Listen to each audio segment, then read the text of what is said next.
नहमदुहु व नसल्ली व नसल्लिमु अला रसूलिल करीम अम्मा बाद फ़ाऊज़ु बिल्लाहि मिनश शैतानिर रजीम बिस्मिल्लाहिर रहमानिर रहीम। नाज़रीन, आज आपके सामने ये ज़िक्र करना है कि दज्जाल की हकीकत क्या है और इसकी वजह तस्मिया क्या है। और नाज़रीन, इसके ज़िम्नन जो है चंद बातें और भी बयान करनी है। आप उम्मीद है कि तवज्जो से इस वीडियो को शुरू से आखिर तक देखेंगे।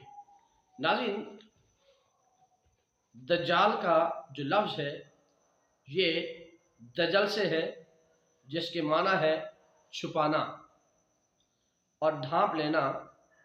कज़्ज़ाब को भी दज्जाल इसलिए कहते हैं कि वो हक को बातिल के सबब से छुपा देता है।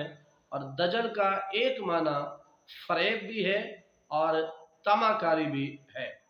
हादीस मुबारक की रोशनी में दज्जाल की जो है हवाले से नबी अलैहिस्सलातु वस्सलाम के इरशादात मिलते हैं और ये कई इरशादात मिलते हैं, इसलिए आप इनको तवज्जो से समाअत फरमाएंगे।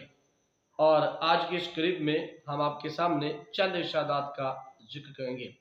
नाज़रीन, सबसे पहले दज्जाल के मुतल्लिक़ अहादीस में आया है कि वो अलामात क़यामत में से है और दज्जाल का ज़ुहूर क़यामत से पहले होगा।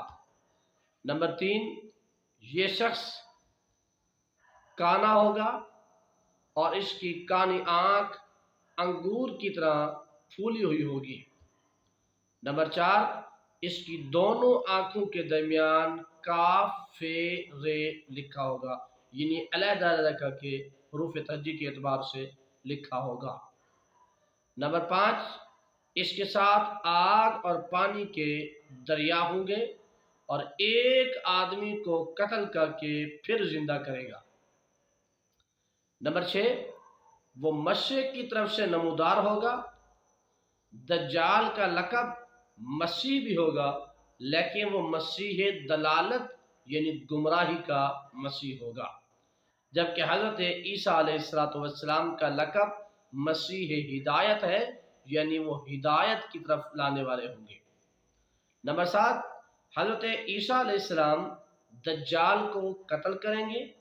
बाद रिवायत में ये भी आया है कि दज्जाल पहले नबूवत का दावा करेगा, फिर वो अलूहियत का दावा करेगा। इसी तरह नंबर 8, कुरान मजीद में सराहत के साथ दज्जाल का जिक्र नहीं है, अलबत्ता बाज़ अकाबिर उलमा जैसे हज़रत हाफिज़ इब्न हजर अस्कलानी ने लिखा है कि बाज़ आयात में इशारतन दज्जाल का जिक्र मौजूद है। नंबर 9, दज्जाल के दावाए अलूहियत को बातिल साबित करने के लिए बाज़ अहादीस मुबारका में मौजूद है कि नबी करीम अलैहिस्सलातु वस्सलाम ने इरशाद फरमाया कि वो दज्जाल काना होगा। अल्लाह तबारक व तआला काना नहीं है, चूँकि काना होना ये ऐब है और अल्लाह ऐब से पाक है। अगर वो अपनी अलूहियत के दावा में सच्चा है यानी दज्जाल, तो फिर उसके अपने जिस्मानी नक्स और ऐब को दूर करना उसके लिए लाजिम था, जो कि वह अपने जिस्मानी नक्स को दूर न कर पाया। तो चूँकि खुदा की सलाहियत ये होती है कि ये लोगों के नकूस को दूर करता है, लोगों के अयूब को दूर करता है, लोगों की बातों को सुनता है और फिर उस पर उनकी फरमाइशों को और उनकी इल्तिजाओं को पूरा करते हैं। तो लिहाजा अगर दज्जाल अलूहियत का दावा कर रहा है तो सबसे पहले तो इसे अपनी आँख के नक्स को ख़त्म करना होगा, लेकिन चूँकि ये खुदा नहीं है लिहाजा ये अपनी आँख का नक्स भी ख़त्म नहीं कर सकता।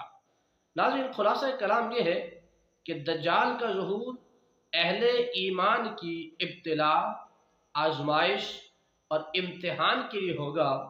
इसी बायस उसके हाथ पर खर की आदत यानी करिश्माती और मुहय्यिल उकूल अमूर का ज़ुहूर होगा।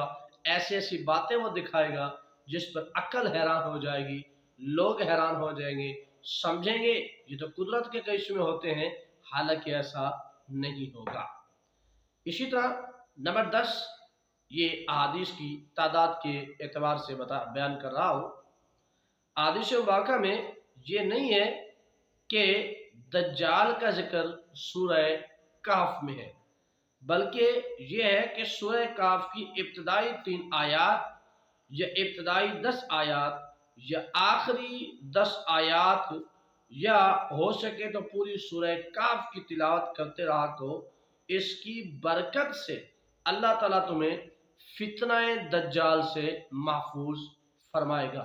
یعنی ذکر نہیں ہے، البتہ سورہ کہف کی تلاوت کرتے رہیں گے تو سورہ کہف کی تلاوت کی برکت سے اگر دجال ہمارے زمانے میں آیا تو ہم دجال کے فتنہ سے